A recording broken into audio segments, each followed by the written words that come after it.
Let's watch The History of the Pinkertons. 2. Homestead, Allan Pinkerton, The Knights of Capitalism, Extra History. Pennsylvania. Just before dawn, thousands of striking workers surround the Homestead steelworks. They have their families with them. Someone shouts. They turn.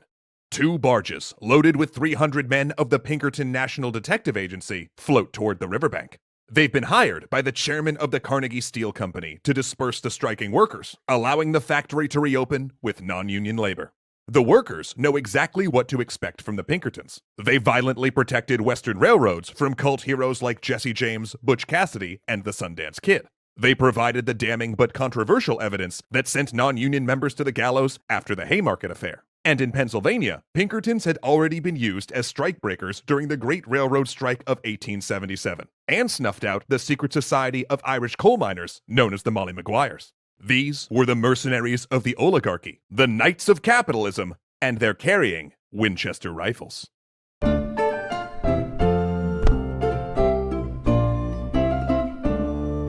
It's kind of funny to think that, they were literally cops before cops existed. Because remember, policing is so firmly built into our minds as this, profoundly important institution. But, the original organizational structure of the police wasn't a real thing. There wasn't, actual... They had, a sheriff and then, the posse comitatus or whatever the fuck it's called. They would have, slave catchers. They would have, a sheriff with, a bunch of other people who he had deputized.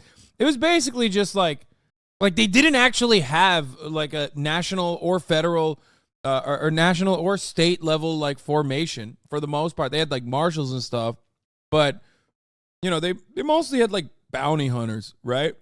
You just winged it.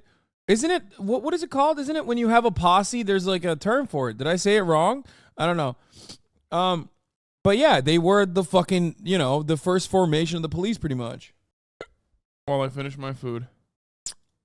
Real quick up top, please welcome our fantastic guest writer for today's episode, Dr. Bob Whitaker, a professor who studies the history of law enforcement. He's also the creator of the awesome video and podcast series History Respond, which invites historians to comment on historical games. So you should definitely check that out if you want to hear what actual historians think of everything from Assassin's Creed to the return of Obra Dinn. Thanks, Bob. In America's Gilded Age, there was no greater friend to the robber baron and no worse enemy to the working man than the Pinkerton National Detective Agency. Yet the reputation of the Pinkertons stands in stark contrast to the history and politics of the agency's founder, Allan Pinkerton. The story of how a progressive working-class activist from Scotland founded an organization synonymous with ruthless capitalism represents one of the greatest paradoxes of American history. Born in Glasgow in 1819, Allan Pinkerton was part of a large family living in desperate poverty and spent most of his teenage years as a homeless, illiterate cooper. Like many underemployed British men, Pinkerton was soon caught. Come on, dog. It's typical Scottish. Brilliant, innovative, absolute fucking dogs of the British, dogs of the English. That sounds exactly don't get mad at me, but, let's be real. No, Scots are left-wing, dude. Yeah, there are plenty who are, but those Scottish people also absolutely know exactly who the fuck I'm talking about when I say there's plenty of Scottish people. There's plenty of Scottish people who do like being the working rabid hyenas of the English. Some. Caught up in the major political movement of the age, Chartism. Named after the People's Charter of 1838, Chartism was a working-class movement that pushed for universal male suffrage in Britain. And the Bro, I put her down and she fucking passed out instantaneously. She is so incredibly passed out. Primary goal of Chartism, beyond suffrage, was to alleviate working-class suffering related to unemployment and low wages. No goal made more sense to an impoverished cooper living in the rough. So Pinkerton joined the Glasgow Universal Suffrage Association, and soon he became one of the group's most vocal advocates of violence to achieve working-class goals. And he backed up his words with action in 1839, when he traveled hundreds of miles to participate in a march on Newport. There, 10,000 Chartists descended on the Westgate Hotel, which was being used as a temporary jail for local Chartist leaders. Armed with homemade weapons, the Chartists engaged in a skirmish with British troops, leaving dozens dead and wounded. British authorities captured the leaders and transported them to penal colonies, while the remainder, including Pinkerton, escaped with arrest warrants dogging their steps. While on the run, Pinkerton reevaluated his situation. With Chartism reeling, there seemed no hope for him in Britain. And so, in 1842, with his new bride Joan, Pinkerton boarded a passenger ship to start a new life in North America. And with help from Chartist friends, Pinkerton was soon able to set up a barrel-making business in Illinois. Having escaped poverty and arrest warrants back home in Scotland, the Pinkertons settled down to family life. Yet on his way to historical obscurity, something funny happened to Allan Pinkerton. In 1847, Pinkerton was searching an island in the Fox River for wood for his barrels when he had— As good as this channel is, I cannot overlook the fact that he said Illinois. No, that's as much as I like to fuck up state names, okay? Like Illinois, no. Okay, Mr. Arkansas. Really? Yeah. Not Illinois, okay? No. Nevada, Arkansas, all of that makes sense. You can't do Illinois. Or that you refer to Scots as Scottish people. McSquack. Scots, not Scottish people. Shut up, McSquack. All right, let's continue. Happened upon a counterfeiters camp. Like all new territories and states in the Midwest, Illinois suffered from gangs of counterfeiters, which managed to flourish because federal currency laws— Or every time he says Illinois, I get, like, it feels like it hits me in the face. I can't be alone on this. Also, I got to did not yet extend to the new territories, and counterfeit currency was especially a problem for immigrants like Pinkerton, whose unfamiliarity with the new money often led to getting swindled. So after discovering the camp, Pinkerton returned with the local sheriff and a band of deputized citizens. The posse descended on the camp, arrested the counterfeiters, and destroyed their equipment. Following this episode, Pinkerton became a permanent sheriff's deputy. Yeah, that's right. The wanted Chartist from Glasgow was now a lawman in the West. Counterfeiting pointed to a common issue faced by American law enforcement at this time, namely, how to ward off criminal activity in a country that was growing, both in geography and population, beyond the means of the state. Because what recourse did a county sheriff have when criminals could just escape justice by simply leaving that sheriff's jurisdiction? And this issue was most evident on the railroads, which cut through multiple municipal and state jurisdictions, and through areas with no legal structure at all. So seizing on an opportunity, Pinkerton began to develop a private police force that could protect westbound cargo. And thus, Pinkerton's National Detective Agency was born. Now, there was a bit of bravado involved in calling a Chicago-based company national, but the word was critically important to Allan Pinkerton's clients. They needed a police force that wasn't beholden to local or state boundaries, and perhaps more importantly, wasn't subject to the corruption that afflicted police departments and sheriff's offices throughout the country. They also needed a force that could provide security without relying on badges or uniforms. In other words, plainclothes detectives that could blend in with suspected criminal groups to gain intelligence. By 1860, Pinkerton's detective agency had lucrative retainers with 6 Midwestern railway companies based in Chicago. Most of their work with the railroad companies focused on testing railway employees. So interesting that they were the first formation of like federal law enforcement, And what did they do? Why were they designed? What were they doing successfully? Oh, that's right. Corporate espionage. Interesting. I mean, certainly, obviously, our federal law enforcement agencies now don't do that, right? I mean, they don't work as an entity, like as another arm of the government that is defending capital. Certainly not. No, that would be really weird. In this testing, a Pinkerton agent would pose as a criminal and offer conductors and station agents bribes in exchange for free rides or access to cargo. With the success of the Pinkerton Agency, Allan began enjoying a level of social prestige and financial security he had only dreamed of back in Scotland. And with this newfound— This motherfucker literally did that. Once I see a bit of this money, this socialism shit is over. Money, Allan began to pursue another transportation project, the Underground Railroad. The Pinkerton family were ardent abolitionists, and their Chicago home became a way station for escaped slaves venturing north to Canada. In fact, Allan even hosted and raised money for the wanted abolitionist John Brown in the run-up to Brown's famous raid on Harper's Ferry. And when the Civil War came in 1861, Pinkerton— Wait, this makes no fucking sense. I thought they did do— Guess you gotta take all the bad things you said about them back. No, I thought they did do acid extraction. Well, I guess this entire video is like literally about how this video is about how like this went so far away from their like They went so far away from their original intention, but yeah, dude, there's literally okay, I'm sure it's gonna get to it. Hold on. And helped to foil an assassination attempt on his Illinois acquaintance, President-elect Abraham Lincoln, in Baltimore, and also worked closely with General George McClellan, an old railway buddy, to scout Confederate troop movements. Bolstered by this association with wartime leaders, Pinkerton was able to expand his business in the post-war period. Yet for all of Allan Pinkerton's fame as a defender of Chicago area immigrants, as a station master on the Underground Railroad, as the protector of Abraham Lincoln, and as the bane to vicious criminals like Jesse James, his agency was also inextricably linked to the defense of property and capital. As a private police force, the Pinkertons were not beholden to the will of the people, but instead the will of the highest bidder. And although much of their anti-union work happened after Allan Pinkerton's death, the anti-labor perspective of the agency was present at the very beginning of the organization, with the aforementioned testing of employees at train stations. But it just follows from having some guys in plain clothes doing stuff across jurisdictions. That's just the private secret police. No, that's precisely what it is.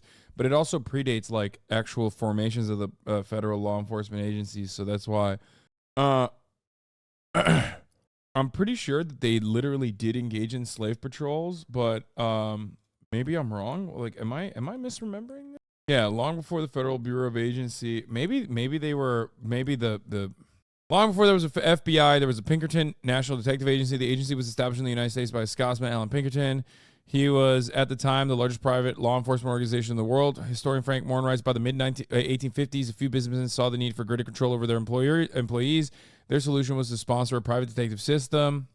Pinkerton's agents performed a variety of services for the people who hired them. Basic security guard work, strike breaking, private military contract work. During the labor strikes of the late 19th and early 20th centuries, businessmen hired the Pinkerton Agency to infiltrate unions. Yeah, the Homestead. Okay, I was... Pinkertons hired the nation's first female detective. They were like libbed up cops, dude. They spied for the Union Army during the Civil War. He was a Union man and a staunch abolitionist. During the Civil War, he organized secret intelligence for General George B. McClellan. I think the reason why I'm getting it mixed up is because as the chatter correctly pointed out, the earliest forms of police were literally slave patrols, and the earliest form of the FBI is Pinkertons. So I'm mistaking the two.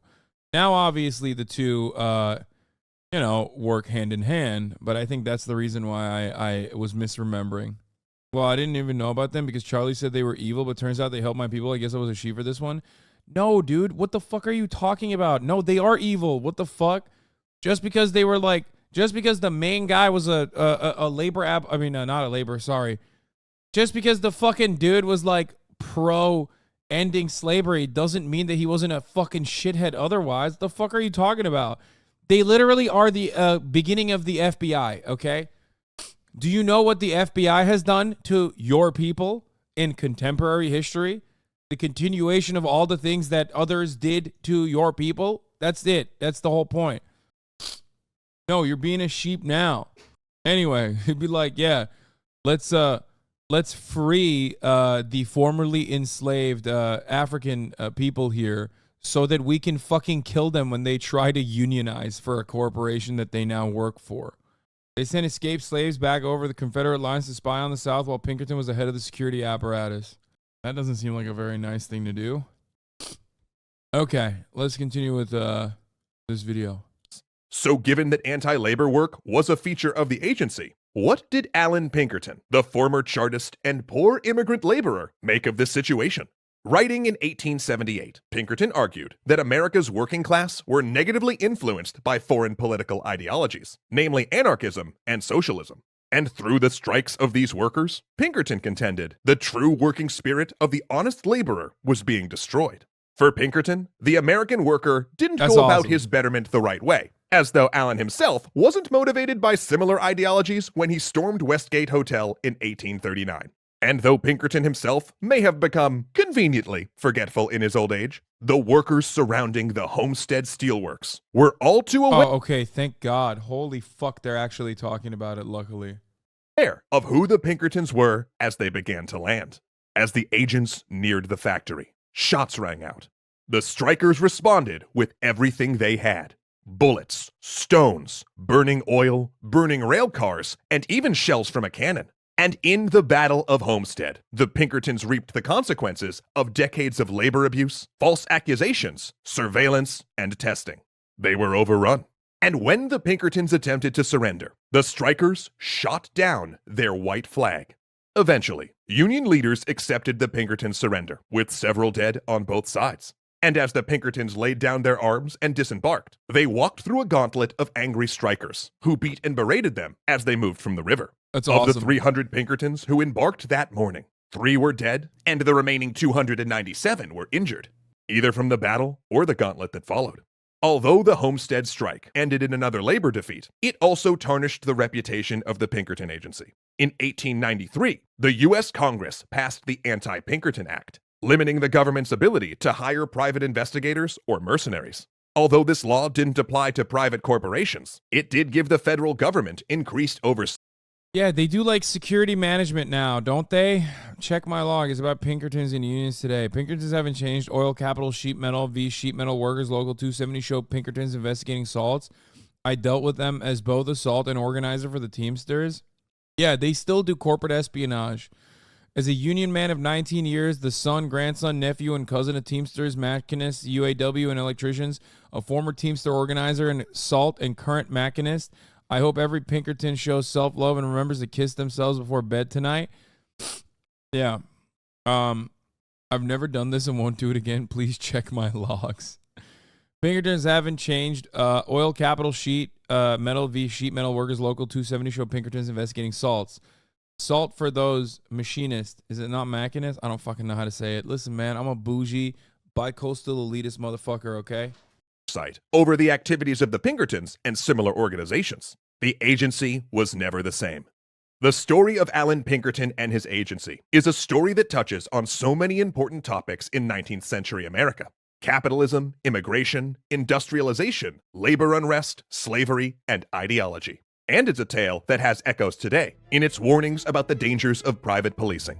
But it's also a story about a complicated man who went on an incredible journey. One that a poor boy living in Glasgow might find too incredible to be true. Special thanks to our educational tier patrons Ahmed Ziad Turk, Joseph 70K in LA is like barely living category rather than the just surviving category, chatters? Yes. Anyway. Very weird, dude. Hey everyone, I'm the editor. Thanks for watching till the end. Hope you enjoyed the content. If you did, then please drop a like and subscribe. Why not leave a Kaya L in the comments down below so that I know that you reached this point of the video? If you'd like more content like this one, then check the video up here on top of my head, or literally in front of my face right here.